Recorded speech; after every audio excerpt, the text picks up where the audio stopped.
میاں بیوی اکٹھے بھی غسل جنابت کر سکتے ہیں۔ حضرت عائشہ رضی اللہ عنہا سے مروی ہے کہ میں اور رسول اللہ صلی اللہ علیہ وسلم دونوں ایک ہی برتن سے غسل جنابت کر لیا کرتے تھے۔ اس برتن میں ہمارے ہاتھ یکے بعد دیگرے داخل ہوتے تھے۔ صحیح بخاری و مسلم۔ ایسے حمام میں غسل کا حکم جس کے ساتھ بیت الخلاء بھی ہو۔ سعودی مستقل فتویٰ کمیٹی۔ بہتر یہ ہے کہ نہانے کی جگہ قضائی حاجت کی جگہ سے الگ ہو اور نجاست کی جگہ اتنی دور ہو کہ نہانے کی جگہ پر اس کی کوئی چیز نہ پہنچ سکے۔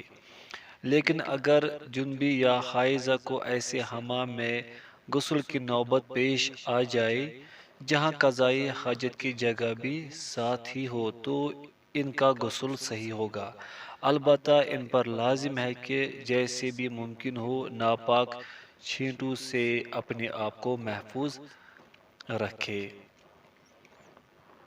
خواتین کے لیے حمام میں جا کر غسل کرنا جائز نہیں۔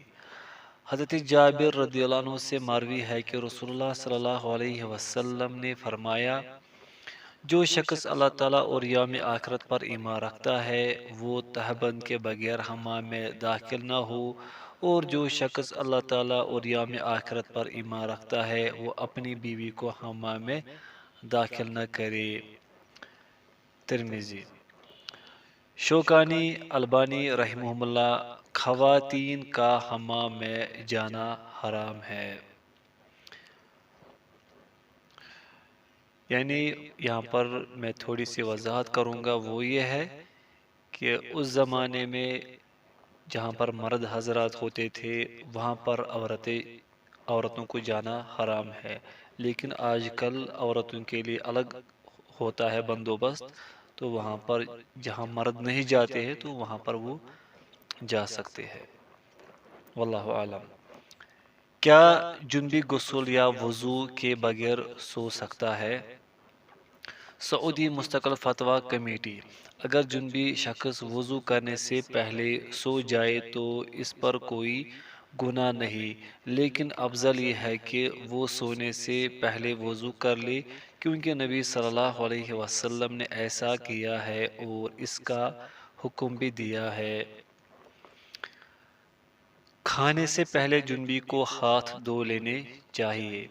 حضرت عائشہ رضی اللہ عنہا سے روایت ہے کہ رسول اللہ صلی اللہ علیہ وسلم حالت جنابت میں سونے کا ارادہ فرماتے تو وضو کر لیتے، اور حالت جنابت میں کھانے کا ارادہ فرماتے تو اپنے دونوں ہاتھ دھو لیتے۔ یہ روایت صحیح ہے، الصحیحہ۔ ایک ہی غسل کے ساتھ زیادہ بیویوں سے مباشرت کی جا سکتی ہے۔ اگرچہ یہ جائز تو ہے، لیکن الگ الگ غسل کرنا زیادہ بہتر ہے، جیسے کہ اس کے دلائل حسب ذیل ہے۔ حضرت انس رضی اللہ عنہ سے مروی ہے کہ نبی صلی اللہ علیہ وسلم ایک ہی غسل کے ساتھ اپنی بیویوں کے پاس چکر لگا آتے تھے، یعنی مباشرت کرتے تھے، اور ایک روایت میں یہ لفظ ہے، ایک ہی رات میں ایک غسل کے ساتھ سب عورتوں سے مباشرت کرتے۔ صحیح مسلم۔ نووی رحمۃ اللہ اس عمل کے جواز پر اجماع ہے۔ حضرت ابو رافع رضی اللہ عنہ سے مروی ہے کہ رسول اللہ صلی اللہ علیہ وسلم ایک رات میں اپنی مختلف بیویوں کے قریب گئے، یعنی ہم بستری کی، اور آپ صلی اللہ علیہ وسلم نے ہر بیوی کے قریب جاتے ہوئے غسل کیا، تو میں نے کہا، اے اللہ کے رسول، اگر آپ ایک ہی غسل فرما لیتے۔ اس پر آپ صلی اللہ علیہ وسلم نے فرمایا، یہ زیادہ طہارت و پاکیزگی کا باعث ہے۔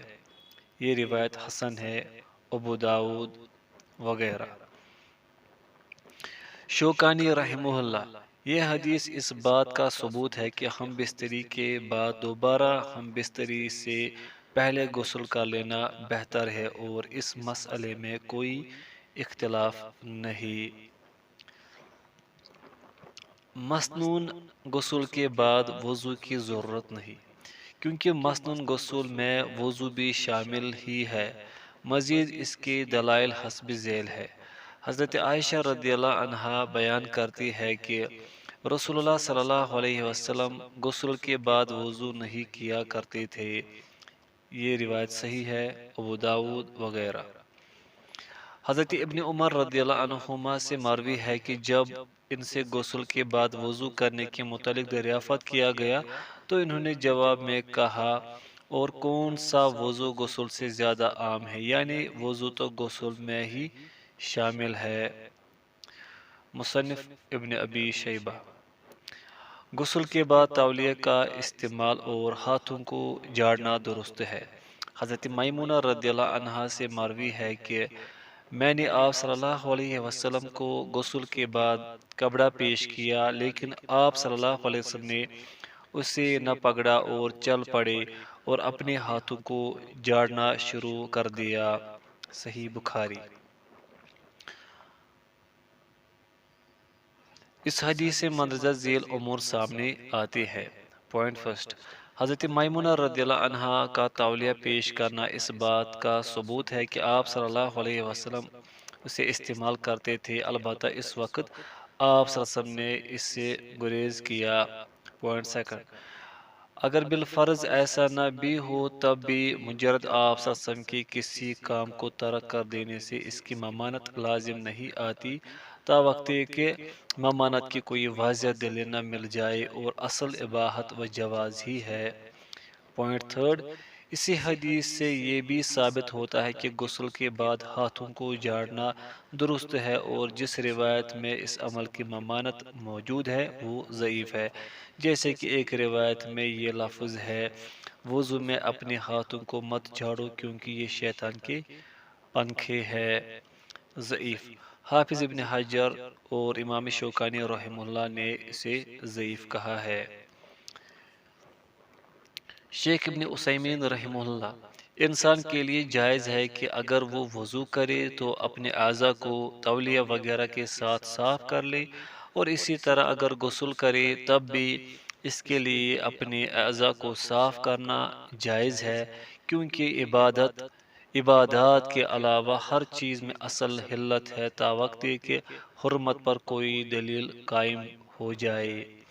اور حضرت میمونہ رضی اللہ عنہا کی جس حدیث میں ہے کہ جب رسول اللہ صلی اللہ علیہ وسلم غسل سے فارغ ہوئے تو وہ آپ کے پاس تولیہ لے کر آئے، لیکن آپ نے اسے واپس کر دیا اور اپنے ہاتھ سے پانی جھاڑنا شروع کر دیا۔ بلا شبہ آپ کا تولیہ کو واپس لوٹا دینا اس کی کراہت پر دلالت نہیں کرتا، کیونکہ عین ممکن ہے کہ تولیہ میں کوئی ایسی چیز لگی ہو جس کی وجہ سے آپ نے تولیہ کا استعمال ناپسند کیا ہو، اور اسی وجہ سے آپ نے اپنے ہاتھ سے پانی جھاڑنا شروع کر دیا۔ بعض حضرات تو یہ بھی کہتے ہیں کہ حضرت میمونہ رضی اللہ عنہا کا رسول اللہ صلی اللہ علیہ وسلم کو تولیہ پیش کرنا اس بات کا ثبوت ہے کہ تولیہ کا استعمال ان کے ہاں جائز اور معروف تھا، ورنہ حضرت میمونہ رضی اللہ عنہا کو تولیہ پیش کرنے کی کیا ضرورت تھی۔ اور سب سے اہم چیز یہ ہے کہ اس قاعدے کو سمجھا جائے کہ عبادات کے سوا ہر چیز میں اصل حلت و اباحت ہے، حتیٰ کہ حرمت پر کوئی دلیل قائم ہو جائے۔ فتویٰ اسلامیہ۔ باب مسنون غسلوں کا بیان۔ نماز جمعہ کے لیے غسل کرنا چاہیے۔ حضرت ابو سعید خدری رضی اللہ عنہ سے مروی ہے کہ رسول اللہ صلی اللہ علیہ وسلم نے فرمایا، ہر بالغ شخص پر جمعہ کے دن غسل کرنا واجب ہے۔ صحیح بخاری و مسلم وغیرہ۔ حضرت ابن عمر رضی اللہ عنہما سے مروی ہے کہ رسول اللہ صلی اللہ علیہ وسلم نے فرمایا، تم میں سے جب کوئی جمعہ کے لیے آئے تو غسل کرے۔ صحیح بخاری و مسلم۔ حضرت ابو ہریرہ رضی اللہ عنہ سے روایت ہے کہ نبی صلی اللہ علیہ وسلم نے فرمایا، ہر 7 دنوں میں ایک دن غسل کرنا ہر مسلمان پر حق ہے، وہ اس غسل میں اپنے سر اور جسم کو دھوئے۔ صحیح بخاری و مسلم۔ حضرت عثمان رضی اللہ عنہ صرف وضو کر کے کچھ تاخیر سے جمعہ میں حاضر ہوئے تو حضرت عمر رضی اللہ عنہ نے دوران خطبہ انہیں ڈانٹا اور کہا کہ رسول اللہ صلی اللہ علیہ وسلم نے تو جمعہ کے دن غسل کا حکم دیا کرتے تھے۔ صحیح بخاری و مسلم۔ ان احادیث سے معلوم ہوا کہ جمعہ کے روز غسل ضرور کرنا چاہیے۔ ابن حجر، ابن حزم، ابن قیم، البانی، شیخ ابن عثیمین رحمہم اللہ، ان تمام بزرگ علماء کی یہی رائے ہے۔ لیکن یہاں یہ یاد رہے کہ نماز جمعہ کے لیے غسل فرض نہیں بلکہ سنت موقدہ ہے، یعنی زیادہ بہتر یہ ہے کہ جمعہ کے روز پابندی سے غسل کیا جائے، لیکن اگر کوئی نہ کر سکے تو اسے گناہ نہیں ہوگا۔ شیخ الاسلام امام ابن تیمیہ، امام شوکانی، امام ترمذی، امام خطابی اور علامہ عبد الرحمن مبارک فوری رحمہم اللہ کی بھی یہی رائے ہے۔ اس کی چند دلائل آئندہ سطور میں ملاحظہ فرمائیے۔ حضرت سمرہ رضی اللہ عنہ سے مروی ہے کہ رسول اللہ صلی اللہ علیہ وسلم نے فرمایا، جمعہ کے دن جس نے وضو کیا اس نے اچھا اور بہتر کیا، اور جس نے غسل کیا تو غسل افضل و بہترین ہے۔ یہ روایت حسن ہے، ابو داؤد وغیرہ۔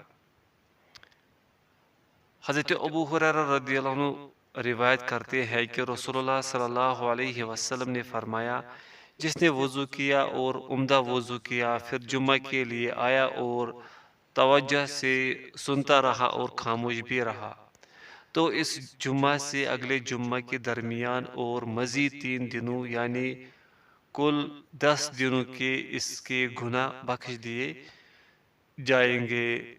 صحیح مسلم۔ حضرت ابو سعید خدری رضی اللہ عنہ سے مروی ہے، جس روایت میں ہر بالغ پر غسل جمعہ کے وجوب کا بیان ہے، اس میں مزید یہ الفاظ بھی ہے، اور مسواک اور حسب استطاعت خوشبو لگانا واجب ہے۔ یہ روایت صحیح ہے، ابو داؤد۔ ان الفاظ سے معلوم ہوتا ہے کہ چونکہ جمعہ کے دن مسواک اور خوشبو لگانا واجب نہیں، اس لیے غسل بھی واجب نہیں، کیونکہ ان سب کا عطف ایک ہی حکم کا متقاضی ہے۔ بروز جمعہ غسل کے وجوب کا ایک خاص سبب تھا، اور وہ یہ کہ صحابہ مشکل حالات کی بنا پر موسم گرما میں بھی اون لباس پہنے ہوتے تھے، جس وجہ سے مسجد میں ان کے پسینے کی بدبو پھیل جاتی تھی، تو آپ صلی اللہ علیہ وسلم نے انہیں فرمایا، اگر تم اس دن غسل کر لیا کرو تو بہتر ہے۔ صحیح بخاری۔ معلوم ہوا کہ غسل کے وجوب کا ایک خاص سبب تھا، جب وہ سبب زائل ہو گیا تو وجوب کا حکم بھی زائل ہو گیا۔ عیدین کے لیے غسل کرنا چاہیے۔ حضرت ابن عمر رضی اللہ عنہما سے مروی ہے کہ آپ رضی اللہ عنہ عید الفطر کے دن عیدگاہ کی جانب جانے سے پہلے غسل کر لیا کرتے تھے۔ یہ روایت صحیح ہے، معطا۔ ابن قیم رحمہ اللہ، حضرت ابن عمر رضی اللہ عنہما جو بے حد شدت سے سنت کی پیروی کرتے تھے کے عمل سے ثابت ہے کہ وہ عیدگاہ کی طرف نکلنے سے پہلے غسل کر لیا کرتے تھے۔ زاد المعاد۔ میت کو غسل دینے والے کو غسل کرنا چاہیے۔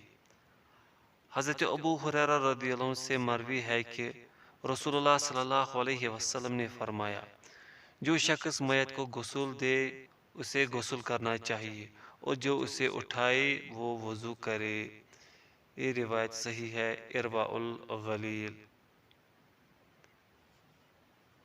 معلوم ہوا کہ جو شخص میت کو غسل دے اسے بھی غسل کرنا چاہیے، لیکن یہ یاد رہے کہ یہ غسل واجب نہیں بلکہ مستحب ہے، یعنی اگر کوئی یہ غسل کر لے تو بہتر ہے، اور اگر کوئی نہیں کرتا تو اسے کوئی گناہ نہیں، جیسے کہ اس کے چند دلائل حسب ذیل ہے۔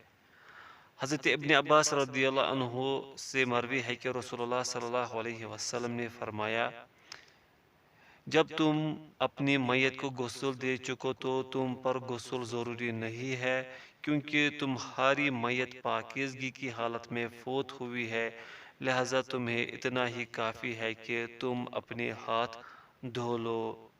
یہ روایت حسن ہے، احکام الجنائز۔ حضرت ابن عمر رضی اللہ عنہما سے مروی ہے کہ ہم میت کو غسل دیتے تھے تو ہم میں سے کچھ غسل کر لیتے تھے اور کچھ غسل نہیں کرتے تھے۔ یہ روایت صحیح ہے، تمام المنہ۔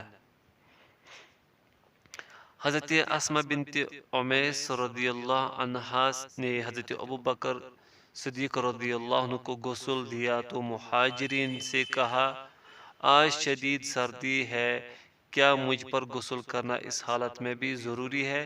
تو انہوں نے جواب دیا کہ لا، یعنی نہیں۔ یہ روایت حسن ہے، معطا۔ شیخ محمد صبحی حسن حلاق نے اسے حسن قرار دیا ہے۔ احرام باندھنے کے لیے غسل کرنا چاہیے۔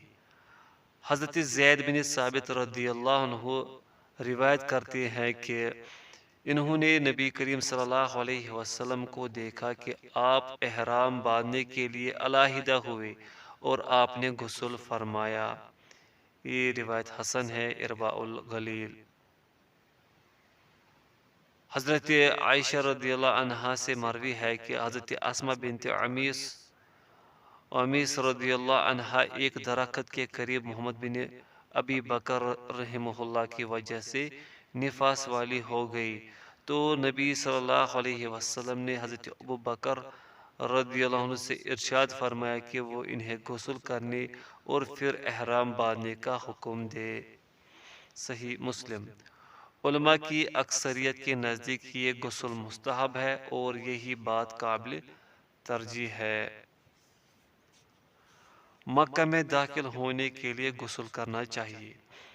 حضرت ابن عمر رضی اللہ عنہما سے مروی ہے کہ وہ ہمیشہ مکہ میں داخل ہوتے وقت مقام ذی طویٰ میں رات ٹھہرتے، حتیٰ کہ صبح ہوتی تو غسل کرتے، پھر دن کو مکہ میں داخل ہوتے اور نبی صلی اللہ علیہ وسلم کے متعلق بیان کرتے کہ آپ صلی اللہ علیہ وسلم نے ایسا ہی کیا۔ صحیح مسلم۔ شوکانی ابن حجر رحمہ اللہ، مکہ میں داخل ہوتے وقت غسل کرنا مستحب ہے۔ مستحاضہ عورت کو نمازوں کے لیے غسل کرنا چاہیے۔ استحاضہ کی بیماری میں مبتلا عورت کے لیے ہر نماز کے لیے الگ غسل کرنا یا ظہر و عصر دونوں کے لیے ایک غسل، مغرب و عشاء دونوں کے لیے ایک غسل اور فجر کے لیے ایک غسل کرنا مستحب ہے۔ حضرت ام حبیبہ بنت جحش رضی اللہ عنہا استحاضہ کی بیماری میں مبتلا ہوئی تو رسول اللہ صلی اللہ علیہ وسلم نے انہیں ارشاد فرمایا کہ غسل کیجئے پھر نماز پڑھیے، لہذا وہ ہر نماز کے لیے الگ غسل کرتی تھی، اور ایک روایت میں یہ لفظ بھی ہے، انہیں چاہے کہ ہر نماز کے وقت غسل کرے اور پھر نماز پڑھے۔ صحیح بخاری و مسلم۔ حضرت عائشہ رضی اللہ عنہا سے مروی ہے کہ رسول اللہ صلی اللہ علیہ وسلم نے حضرت سہلہ بنت سہیل بن عمر رضی اللہ عنہما کو حالت استحاضہ میں ظہر و عصر کو ایک غسل کے ساتھ اور مغرب و عشاء کو ایک غسل کے ساتھ جمع کرنے اور فجر کو ایک غسل کے ساتھ ادا کرنے کا حکم دیا۔ یہ روایت صحیح ہے، ابو داود وغیرہ۔ جس پر غشی طاری ہو اسے غسل کرنا چاہیے، جیسے کہ حضرت عائشہ رضی اللہ عنہا سے مروی ہے کہ رسول اللہ صلی اللہ علیہ وسلم کا مرض بڑھ گیا تو آپ صلی اللہ علیہ وسلم نے کہا کیا لوگوں نے نماز پڑھ لی ہے؟ ہم نے عرض کیا کہ نہیں اے اللہ کے رسول، وہ آپ کا انتظار کر رہے ہیں۔ اس پر آپ نے فرمایا میرے لیے ٹب میں پانی ڈالو۔ حضرت عائشہ رضی اللہ عنہا بیان کرتی ہے کہ ہم نے ایسا ہی کیا اور آپ نے غسل فرمایا۔ پھر آپ تکلیف و مشقت کے باوجود اٹھنے لگے تو آپ پر غشی طاری ہو گئی۔ جب افاقہ ہوا تو آپ نے دریافت کیا کہ کیا لوگوں نے نماز پڑھ لی ہے؟ تو ہم نے کہا نہیں اے اللہ کے رسول، وہ آپ کا انتظار کر رہے ہیں۔ آپ نے ٹب میں پانی ڈالنے کو کہا، ہم نے ایسا ہی کیا اور آپ نے غسل کیا، لیکن پھر جب آپ اٹھنے لگے تو آپ پر غشی طاری ہو گئی۔ پھر افاقہ ہوا تو آپ نے دریافت فرمایا کہ کیا لوگوں نے نماز پڑھ لی ہے؟ ہم نے کہا نہیں اے اللہ کے رسول، وہ آپ کا انتظار کر رہے ہیں۔ صحیح بخاری۔ شوکانی البانی رحمہ اللہ، نبی کریم صلی اللہ علیہ وسلم نے غشی سے افاقے پر 3 مرتبہ غسل فرمایا۔ یہ اس بات کی دلیل ہے کہ یہ غسل مستحب ہے۔ مشرک کو دفن کرنے کے بعد غسل کرنا چاہیے۔ کسی مشرک کو دفن کرنے کے بعد غسل کر لینا بہتر و اولیٰ ہے، جیسے کہ حضرت علی رضی اللہ عنہ نے نبی صلی اللہ علیہ وسلم کے پاس آ کر کہا ابو طالب فوت ہو گئے ہیں، تو آپ نے فرمایا جاؤ انہیں دفن کر دو۔ حضرت علی رضی اللہ عنہ بیان کرتے ہیں کہ جب میں دفن کر کے واپس گیا تو آپ صلی اللہ علیہ وسلم نے مجھے ارشاد فرمایا غسل کرو۔ یہ روایت صحیح ہے، تمام المنہ۔ ہر مرتبہ ہم بستری کے وقت غسل کرنا چاہیے، جیسے کہ حضرت ابو رافع رضی اللہ عنہ سے مروی حدیث میں ہے کہ رسول اللہ صلی اللہ علیہ وسلم نے اس عمل کے متعلق فرمایا یہی زیادہ پاکیزگی و صفائی کا باعث ہے۔ یہ روایت حسن ہے، ابو داؤد۔ باب تیمم کا بیان۔ لفظ تیمم باب تیمم یا تیممو بروزن تفعل سے مصدر ہے اور اس کا معنی ارادہ قصد کرنا ہے، جیسا کہ قرآن مجید میں ہے وَلَا تَيَمَّمُوا الْخَبِيثَ مِنْهُ تُنْفِقُونَ سورۃ البقرہ۔ ان میں سے بری چیزوں کی خرچ کرنے کا قصد نہ کرنا۔ اصطلاحاً مخصوص طریقے سے پاک مٹی کے ساتھ چہرے اور دونوں ہاتھوں کا مسح کرنا تیمم ہے۔ تیمم کی مشروعیت۔ وَإِن كُنتُم مَّرْضَىٰ أَوْ عَلَىٰ سَفَرٍ أَوْ جَاءَ أَحَدٌ مِّنكُم مِّنَ الْغَائِطِ أَوْ لَامَسْتُمُ النِّسَاءَ فَلَمْ تَجِدُوا مَاءً فَتَيَمَّمُوا صَعِيدًا طَيِّبًا فَامْسَحُوا بِوُجُوهِكُمْ وَأَيْدِيكُمْ مِنْهُ سورۃ المائدہ۔ اگر تم بیمار ہو یا حالت سفر میں ہو یا تم میں سے کوئی ضروری حاجت سے فارغ ہو کر آیا ہو یا تم عورتوں سے ملے ہو اور تمہیں پانی نہ ملے تو تم پاک مٹی سے تیمم کر لو، اسے اپنے چہروں اور ہاتھوں پر مل لو۔ فرمان نبی ہے میرے لیے زمین کو مسجد اور پاک کرنے والی چیز بنایا گیا ہے۔ صحیح مسلم۔ سعودی مستقل فتویٰ کمیٹی۔ تیمم ایسے شخص پر واجب ہے جس کے پاس پانی نہ ہو یا پانی تو ہو لیکن وہ اس کے استعمال سے عاجز ہو یا پانی کا استعمال اس کے لیے نقصان دہ ہو۔ تیمم امت محمد کا خاصہ ہے۔ حضرت جابر بن عبداللہ رضی اللہ عنہ سے روایت ہے کہ رسول اللہ صلی اللہ علیہ وسلم نے فرمایا مجھے 5 اشیاء ایسی عطا کی گئی ہے جو مجھ سے پہلے کسی کو عطا نہیں کی گئی تھی۔ 1 مہینے کی مسافت سے رعب کے ذریعے میری مدد کی گئی ہے اور تمام زمین میرے لیے سجدگاہ اور پاکی کے لائق بنائی گئی ہے۔ پس میری امت کا جو انسان نماز کے وقت کو جہاں بھی پالے اسے وہاں ہی نماز ادا کر لینی چاہیے، اور میرے لیے غنیمت کا مال حلال کیا گیا ہے، مجھ سے پہلے یہ کسی کے لیے بھی حلال نہیں تھا، اور مجھے شفاعت عطا کی گئی ہے، اور تمام انبیاء اپنی اپنی قوم کے لیے مبعوث ہوتے تھے، لیکن میں تمام انسانوں کے لیے عام طور پر نبی بنا کر بھیجا گیا ہوں۔ صحیح بخاری۔ اس صحیح حدیث سے معلوم ہوا کہ تیمم کی اجازت ان 5 خاص انعامات میں سے ہے جو اللہ تعالیٰ نے صرف امت محمد پر ہی کیے ہیں، جبکہ پہلی امتوں کے لیے وہ نہیں تھے۔ تیمم کی ابتدا کیسے ہوئی؟ حضرت عائشہ رضی اللہ عنہا روایت کرتی ہے کہ ہم رسول اللہ صلی اللہ علیہ وسلم کے ساتھ کسی سفر میں نکلے۔ جب بیدہ ذات جیش مقام پر پہنچے تو میرا ہار ٹوٹ کر گر پڑا۔ رسول اللہ صلی اللہ علیہ وسلم اسے تلاش کرنے کے لیے ٹھہر گئے، اور لوگ بھی آپ صلی اللہ علیہ وسلم کے ساتھ ٹھہر گئے، لیکن وہاں پانی نہ تھا اور نہ ہی لوگوں کے پاس پانی تھا۔ لوگ حضرت ابوبکر رضی اللہ عنہ کے پاس آ کر انہیں کہنے لگے، کیا آپ کو معلوم ہے کہ حضرت عائشہ رضی اللہ عنہا نے کیا کیا؟ رسول اللہ صلی اللہ علیہ وسلم اور لوگوں کے ساتھ آپ کو بھی ایسے مقام پر ٹھہرا دیا ہے جہاں پانی نہیں ہے اور نہ ہی لوگوں کے پاس پانی ہے۔ یہ سن کر حضرت ابوبکر رضی اللہ عنہ آئے تو اس وقت رسول اللہ صلی اللہ علیہ وسلم میری ران پر سر رکھ کر سو رہے تھے۔ انہوں نے کہا، تو نے رسول اللہ صلی اللہ علیہ وسلم اور لوگوں کو ایسے مقام پر روک دیا ہے جہاں پانی نہیں ہے اور نہ ہی ان کے پاس پانی ہے، اور مجھ سے ناراض ہو کر میری کوکھ پر کوچنے مارنے لگے، لیکن میں نے ہلچل نہیں کی، صرف اس وجہ سے کہ رسول اللہ صلی اللہ علیہ وسلم کا سر میری ران پر تھا۔ آپ صلی اللہ علیہ وسلم سوتے رہے۔ جب صبح کو اٹھے تو پانی نہ تھا۔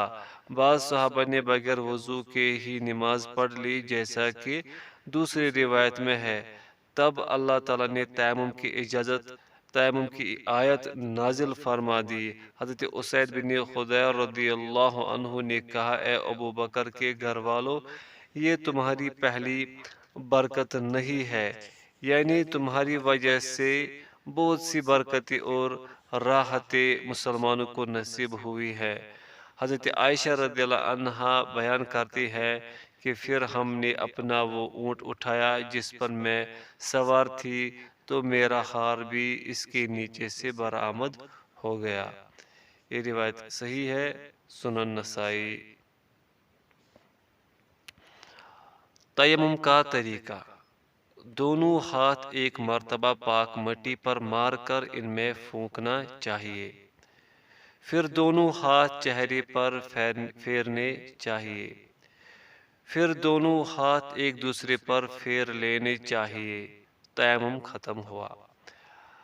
حضرت عمار بن یاسر رضی اللہ عنہ سے مروی ہے کہ نبی کریم صلی اللہ علیہ وسلم نے انہیں چہرے اور دونوں ہاتھوں کے لیے تیمم کا حکم دیا۔ یہ روایت صحیح ہے، ابو داؤد۔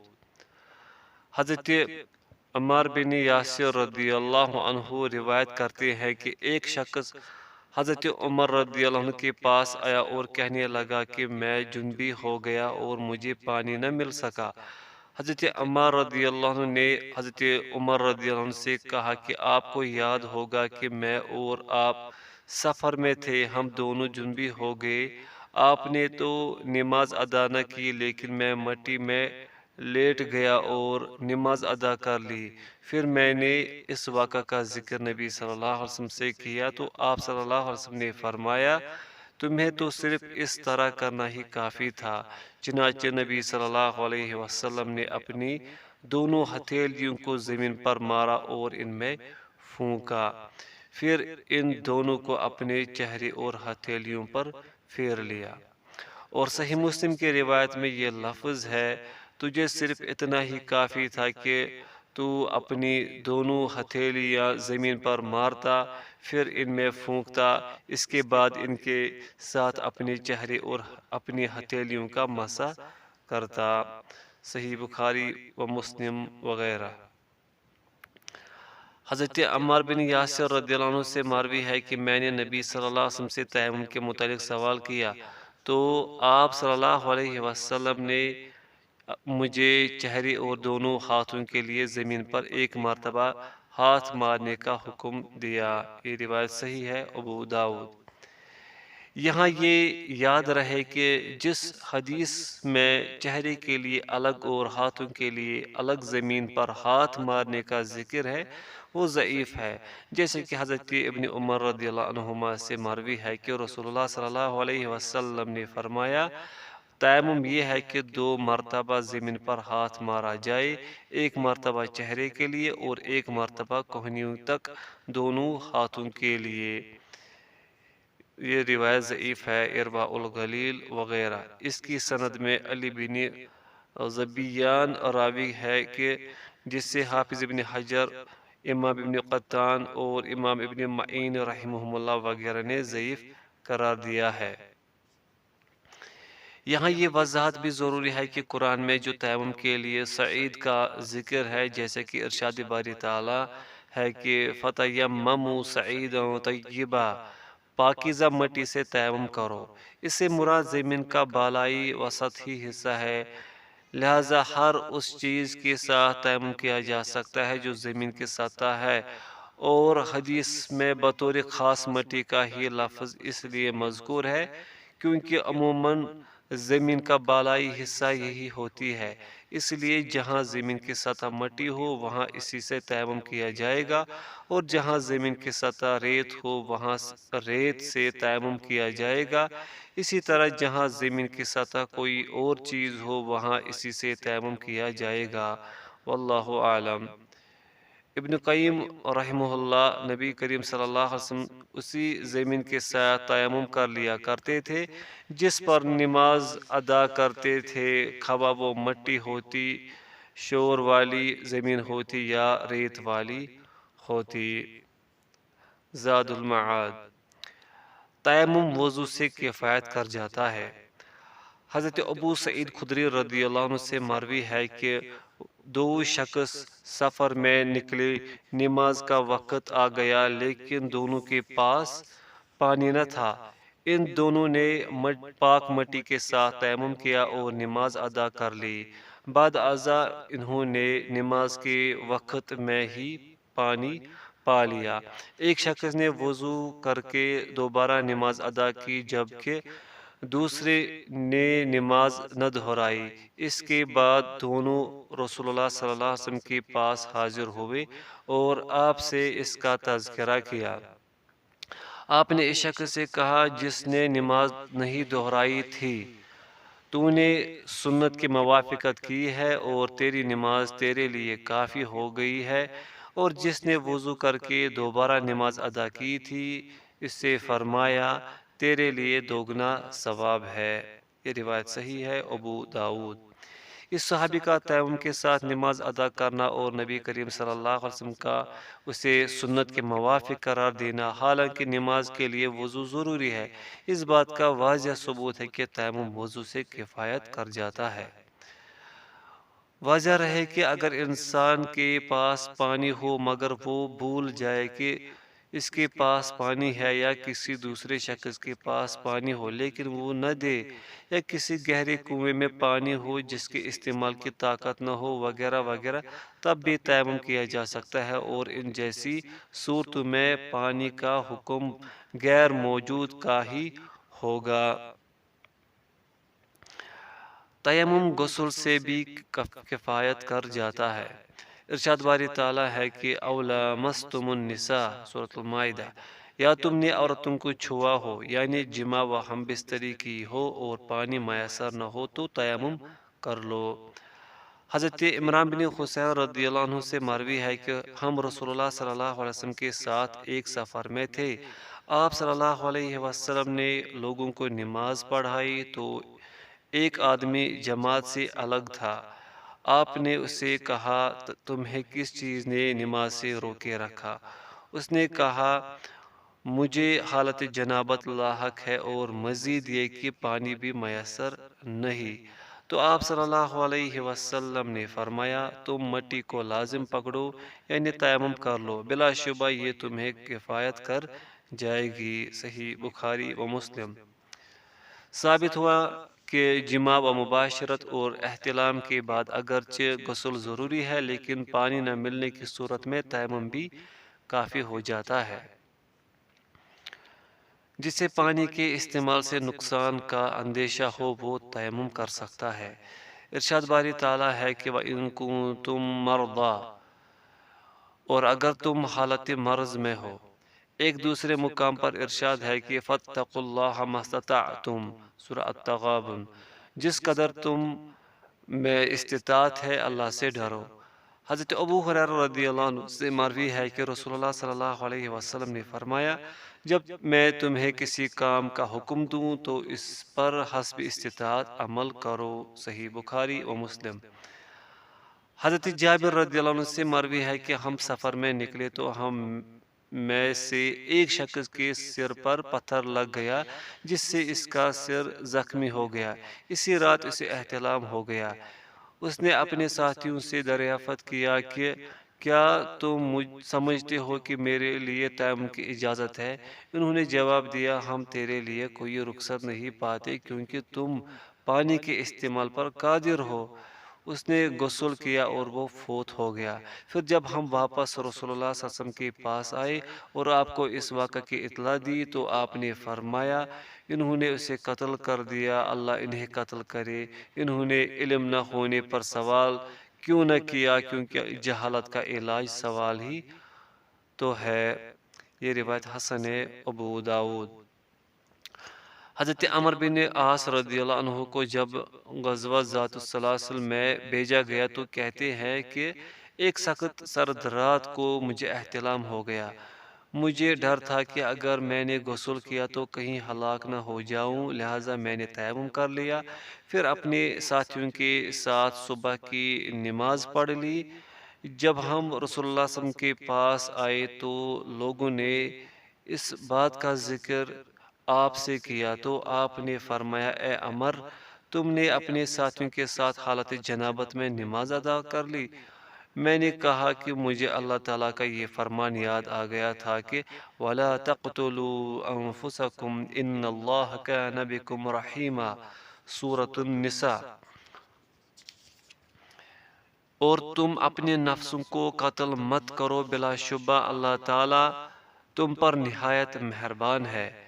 اس لیے میں نے تیمم کیا اور پھر نماز پڑھ لی۔ رسول اللہ صلی اللہ علیہ وسلم ہنس پڑے اور کچھ نہ کہا۔ بخاری تعلیقاً۔ شوکانی، البانی، ابن رسلان رحمہم اللہ، ان بزرگ علماء کی رائے کے مطابق مرض اور سخت سردی وغیرہ جیسے عذروں میں تیمم کیا جا سکتا ہے، البتہ سخت سردی میں ایسے شخص کے لیے تیمم درست نہیں جو پانی کو گرم کر کے استعمال کرنے کی طاقت رکھتا ہو۔ نماز کا وقت یا باجماعت نماز فوت ہونے کا اندیشہ ہو تو تیمم درست نہیں۔ یعنی اگر نماز کا وقت ختم ہونے والا ہو یا باجماعت نماز ختم ہونے والی ہو تو انسان وقت میں نماز پانے یا نماز کی جماعت پانے کے لیے پانی کی موجودگی میں تیمم نہیں کر سکتا، کیونکہ تیمم اسی صورت میں درست ہے جب پانی میسر نہ ہو یا انسان پانی کے استعمال پر قادر نہ ہو، جیسے کہ ارشاد باری تعالیٰ ہے کہ فَلَمْ تَجِدُوا مَاءً فَتَيَمَّمُوا، پانی میسر نہ ہو تو تیمم کر لو۔ لہذا جب پانی میسر ہو اور انسان اسے استعمال کرنے پر بھی قادر ہو تو پھر اسے وضو ہی کرنا چاہیے، خواہ نماز کا وقت ہی کیوں نہ ختم ہو جائے یا باجماعت نماز ہی کیوں نہ نکل جائے۔ شوکانی، البانی رحمہم اللہ، سعودی مستقل فتویٰ کمیٹی، ان علماء کا یہی فتویٰ ہے۔ اگر پانی میسر ہو لیکن ناکافی ہو، فرمان نبی ہے کہ جب میں تمہیں کسی کام کا حکم دوں تو حسب استطاعت اس پر عمل کرو۔ صحیح بخاری و مسلم۔ درج بالا حدیث کی روح سے یہی معلوم ہوتا ہے کہ جتنا بھی پانی ہو اسے حتی الامکان طہارت کے لیے استعمال ضرور کرنا چاہیے۔ ایسا نہیں کرنا چاہیے کہ پانی کم ہو تو اسے یکسر ترک کر کے محض تیمم ہی کر لیا جائے۔ نیل الاوتار سعودی مستقل فتویٰ کمیٹی آدمی موجود پانی کو جہاں تک ہو سکے استعمال کرے اور باقی اعضاء کے لیے تیمم کر لے، کیونکہ اللہ تعالیٰ نے فرمایا ہے کہ فاتقوا اللہ ما استطعتم، جتنی تم طاقت رکھتے ہو اللہ تعالیٰ سے ڈرتے رہو۔ تیمم توڑنے والی اشیاء وہی ہے جو وضو توڑنے والی ہے، کیونکہ تیمم وضو کا بدل ہے، اس لیے جو چیزیں وضو توڑتی ہے وہی تیمم بھی توڑ دیتی ہے۔ السیل الجرار، المحلہ وغیرہ۔ پانی مل جانے سے تیمم ختم ہو جاتا ہے۔ حضرت ابو ذر رضی اللہ عنہ سے مروی ہے کہ رسول اللہ صلی اللہ علیہ وسلم نے فرمایا، پاک مٹی مسلمان کو پاک کرنے والی ہے، اگرچہ 10 سال اسے پانی نہ ملے، لیکن جب پانی میسر آ جائے تو اسے اپنے جسم پر ملے، کیونکہ بلا شبہ اسی میں خیر و بھلائی ہے۔ یہ روایت صحیح ہے، ابو داؤد۔ ابن قدامہ، ابن حزم رحمہم اللہ، جب تیمم کرنے والے شخص کو پانی مل جائے اور وہ حالت نماز میں ہو تو وہ نماز چھوڑ کر وضو کرے، اور اگر حالت جنابت سے ہو تو غسل کرے اور پھر نماز ادا کرے۔ المغنی۔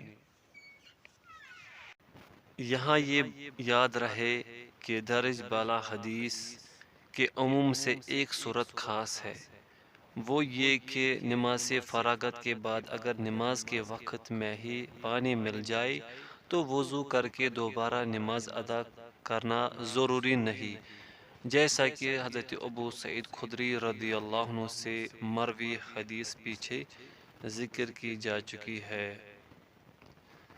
ابو داؤد، یہ روایت صحیح ہے۔ عورتوں کے لیے بھی تیمم مسنون ہے۔ سعودی مستقل فتویٰ کمیٹی آیت فَلَمْ تَجِدُوا مَاءً فَتَیَمَّمُوا، پانی میسر نہ ہو تو تیمم کر لو، میں تیمم کا حکم مردوں اور عورتوں کے لیے عام ہے اور وہ اس حکم میں برابر ہے، لہذا اہل علم کے اجماع کے ساتھ عورتوں کے لیے بھی مردوں کی طرح تیمم درست ہے۔ اگر مٹی پانی کچھ بھی میسر نہ ہو تو بغیر طہارت ہی نماز پڑھ لینی چاہیے۔ تیمم کی اجازت نازل ہونے سے پہلے جب حضرت عائشہ رضی اللہ عنہا کا ہار گم ہو گیا تھا تو کچھ آدمیوں کو رسول اللہ صلی اللہ علیہ وسلم نے اسے تلاش کرنے کے لیے بھیجا، اور پھر نماز کا وقت ہو گیا لیکن اس وقت ان کے پاس پانی موجود نہیں تھا اور تیمم بھی مشروع نہیں تھا، لہذا انہوں نے بغیر وضو کے ہی نماز پڑھ لی۔ پھر جب واپسی پر انہوں نے رسول اللہ صلی اللہ علیہ وسلم سے اس بات کی شکایت کی تو آیت تیمم نازل ہوئی۔ یہ روایت صحیح ہے، ابو داؤد۔ اس حدیث میں محل شاہد یہ ہے کہ اگر ایسی حالت میں نماز ممنوع ہوتی تو رسول اللہ صلی اللہ علیہ وسلم ان پر انکار ضرور فرماتے، حالانکہ ایسا کچھ منقول نہیں، اور اس وقت پانی کا نہ ہونا پانی اور تیمم کے لیے مٹی وغیرہ دونوں کے نہ ہونے کے مترادف تھا، کیونکہ اس وقت طہارت کا حکم صرف پانی کے ساتھ ہی خاص تھا۔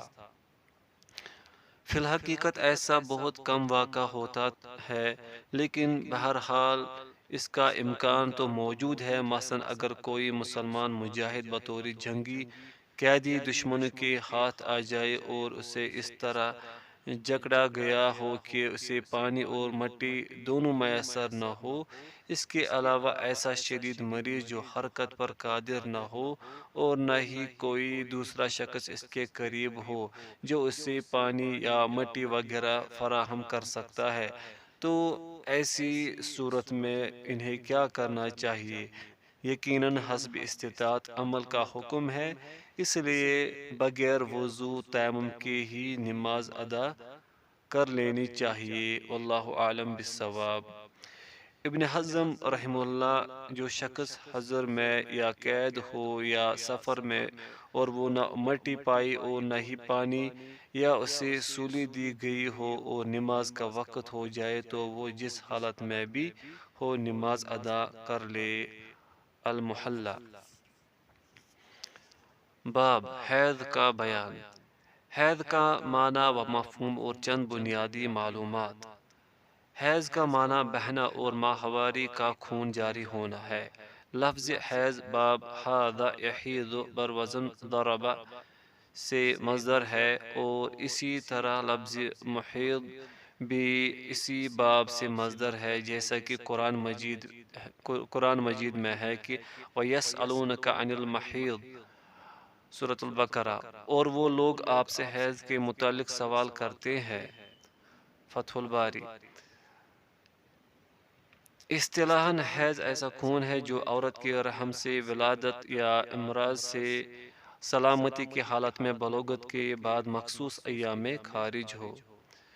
حیض کے خون کا رنگ سیاہ، سرخ، زرد اور خاکی یعنی سفید اور سیاہ کے درمیان ہوتا ہے۔ حیض کے لیے کم از کم یا زیادہ سے زیادہ کوئی وقت یا عمر مقرر نہیں۔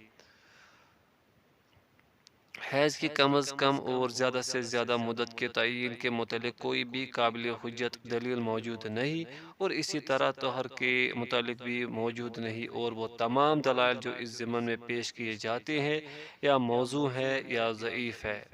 شیخ الاسلام امام ابن تیمیہ، امام ابن قدامہ اور شیخ البانی رحمۃ اللہ علیہ رحمہم اللہ جیسے بزرگ علماء کی بھی یہی رائے ہے کہ حیض و طہر کے کم از کم اور زیادہ سے زیادہ کوئی مدت مقرر نہیں۔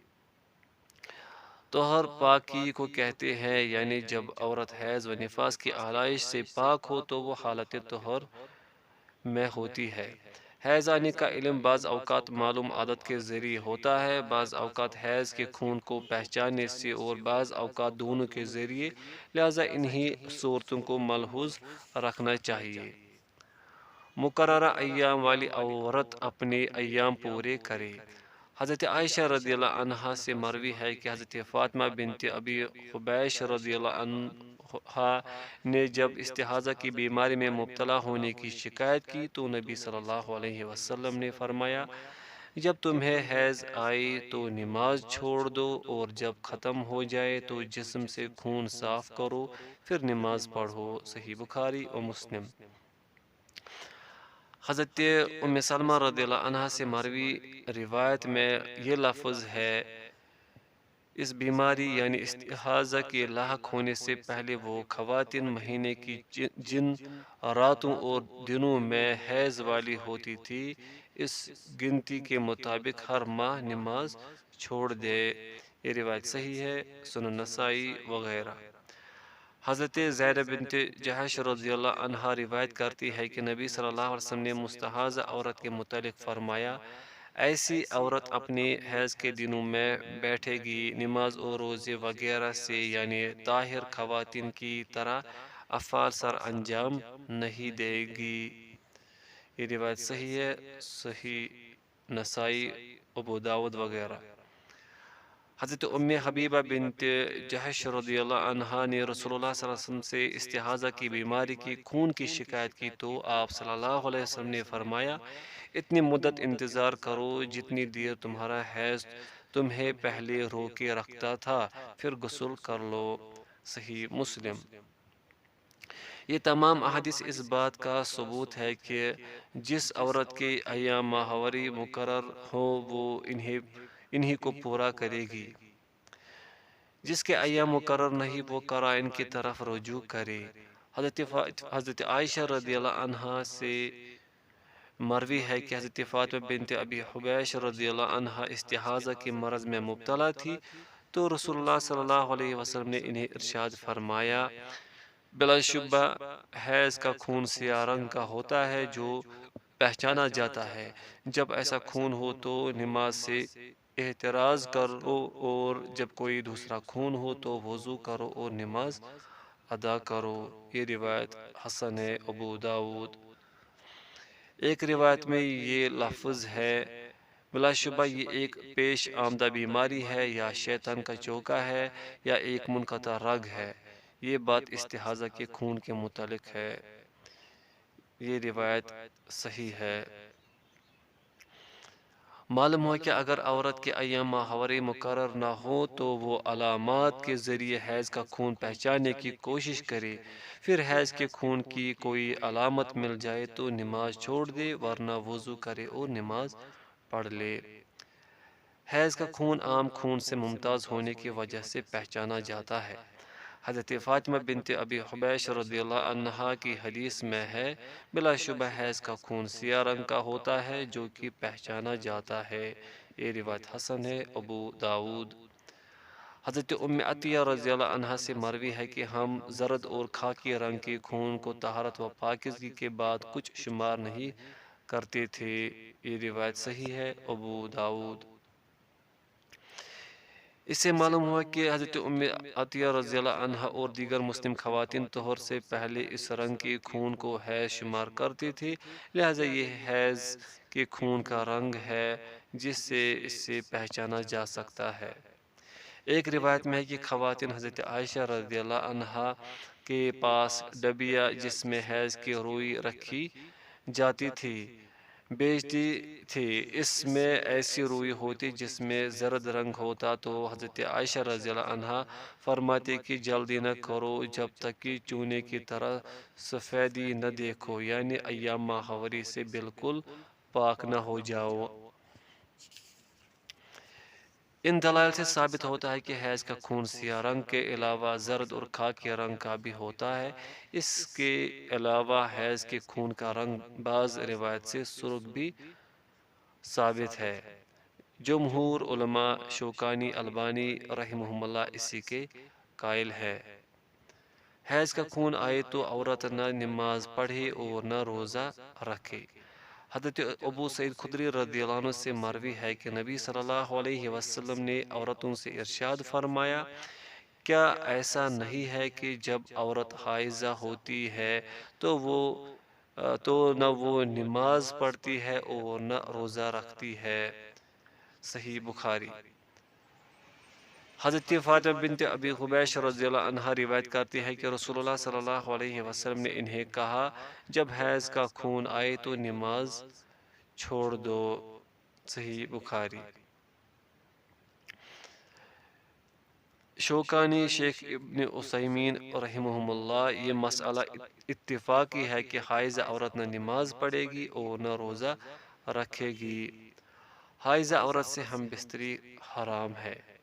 وَيَسْأَلُونَكَ عَنِ الْمَحِيضِ قُلْ هُوَ أَذًى فَاعْتَزِلُوا النِّسَاءَ فِي الْمَحِيضِ وَلَا تَقْرَبُوهُنَّ حَتَّى يَطْهُرْنَ فَإِذَا تَطَهَّرْنَ فَأْتُوهُنَّ مِنْ حَيْثُ أَمَرَكُمُ اللَّهُ۔ سورۃ البقرہ۔ لوگ آپ صلی اللہ علیہ وسلم سے حیض کے متعلق سوال کرتے ہیں تو کہہ دیجئے کہ وہ گندگی ہے، لہذا تم حالت حیض میں عورتوں سے الگ رہو اور جب تک وہ حیض سے پاک نہ ہو جائے ان کے قریب مت جاؤ۔ ہاں، جب وہ غسل کر کے پاکیزگی حاصل کر لے تو جہاں سے اللہ تعالیٰ نے تمہیں اجازت دی ہے ان کے پاس جاؤ۔ حضرت ابو ہریرہ رضی اللہ عنہ سے مروی ہے کہ نبی صلی اللہ علیہ وسلم نے فرمایا، جس نے حائض عورت سے مباشرت و ہم بستری کی یا کسی عورت کی پشت میں دخول کیا یا کاہن کے پاس آیا اور اس کی تصدیق کی تو اس نے محمد صلی اللہ علیہ وسلم پر نازل شدہ تعلیمات کا کفر کر دیا۔ یہ روایت صحیح ہے۔ ترمذی۔ حضرت انس بن مالک رضی اللہ عنہ سے روایت ہے کہ رسول اللہ صلی اللہ علیہ وسلم نے حائض عورت کے متعلق ارشاد فرمایا کہ نکاح یعنی جماع و ہم بستری کے علاوہ حائضہ عورت سے سب کچھ کرو۔ صحیح مسلم۔ ابن تیمیہ، ابن حجر حیثمی، شیخ محمد بن ابراہیم آل شیخ رحمہم اللہ، حائضہ عورت کے ساتھ ہم بستری کرنا ائمہ کے اتفاق کے ساتھ حرام ہے۔ ہم بستری کے علاوہ حائضہ عورت سے مباشرت جائز ہے۔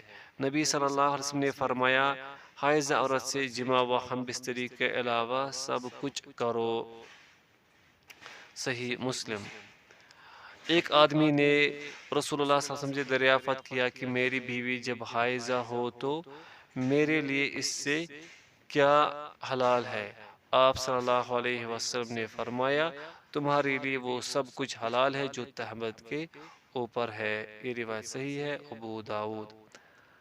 حضرت عائشہ رضی اللہ عنہ بیان کرتی ہے کہ جب ہم میں سے کوئی حائضہ ہوتی اور رسول اللہ صلی اللہ علیہ وسلم اس سے مباشرت کرنا چاہتے تو اسے تہبند باندھنے کا حکم دیتے، اور اس وقت حیض زور پر ہوتا، پھر آپ صلی اللہ علیہ وسلم اس سے مباشرت کرتے۔ صحیح بخاری و مسلم۔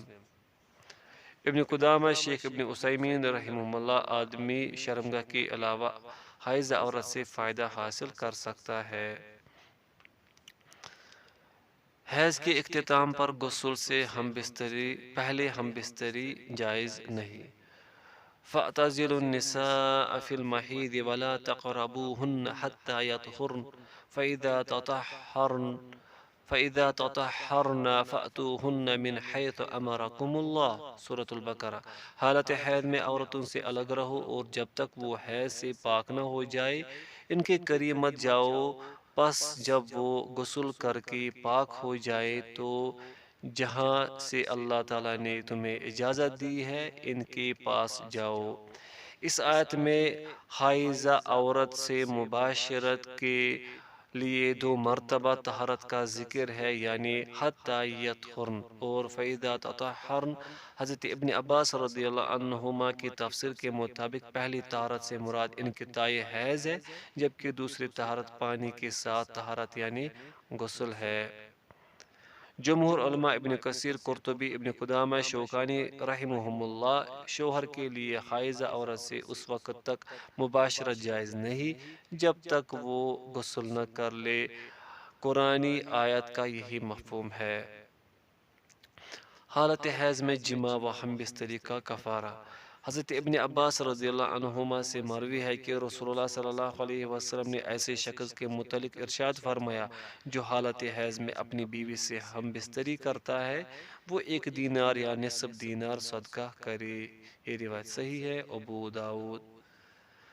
حضرت ابن عباس رضی اللہ عنہما بیان کرتے ہیں کہ اگر ایام ماہوری کے ابتدا میں ہم بستری کرے تو دینار، اور اگر خون کے انقطاع پر جماع و ہم بستری کرے تو آدھا دینار صدقہ کرے۔ صحیح موقوف، ابو داؤد۔ ایک اور روایت میں حضرت ابن عباس رضی اللہ عنہما فرماتے ہیں کہ اگر جماع کے وقت سرخ خون آ رہا ہو تو دینار، اور اگر زرد ہو تو آدھا دینار صدقہ کرے۔ صحیح موقوف، ترمذی۔ ان احادیث سے معلوم ہوا کہ حائضہ عورت سے جماع و ہم بستری کرنے والے شخص پر توبہ و استغفار کے ساتھ دینار یا نصف دینار، جسے بھی وہ شخص پسند کرے، صدقہ کرنا بھی ضروری ہے، جیسے کہ نبی صلی اللہ علیہ وسلم سے صرف اتنا ہی ثابت ہے۔ تاہم دینار یا نصف دینار صدقہ کی تفسیر میں حضرت ابن عباس رضی اللہ عنہما سے مروی موقوف روایت کو مد نظر رکھنا ہی اولیٰ و بہتر ہے۔ شوکانی، شیخ ابن عثیمین، شیخ عبد الرحمن بن ناصر سعدی رحمہم اللہ اسی کے قائل ہیں۔ حائضہ پاک ہو کر صرف روزوں کی قضائی دے۔ حضرت معاذہ رضی اللہ عنہا نے حضرت عائشہ رضی اللہ عنہا سے سوال کیا کہ کیا وجہ ہے کہ حائضہ عورت روزے کی قضائی تو دیتی ہے لیکن نماز کی قضائی نہیں دیتی؟ حضرت عائشہ رضی اللہ عنہ نے کہا رسول اللہ صلی اللہ علیہ وسلم کے ساتھ ہمیں ایسی حالت درپیش ہوتی تو ہمیں روزے کی قضائی کا حکم دیا جاتا تھا اور نماز کی قضائی کا حکم نہیں دیا جاتا تھا۔ یہ روایت صحیح ہے، ابو داؤد۔ نووی، شوکانی، ابن منذر، نواب صدیق حسن خان اور رحمہم اللہ، اس مسئلے پر علماء کا اجماع ہے۔ کیا حاملہ کو حیض آ سکتا ہے؟ سعودی مستقل فتویٰ کمیٹی۔ حاملہ عورت سے جو خون خارج ہوتا ہے وہ فاسد خون ہوتا ہے، حیض کا خون نہیں ہوتا، اور اس پر لازم ہے کہ ہر نماز کا وقت شروع ہونے کے بعد وضو کرے، نماز پڑھے، اپنے خاوند کے لیے حلال ہو جائے، روزے رکھے، اور اس پر کوئی قضا نہیں۔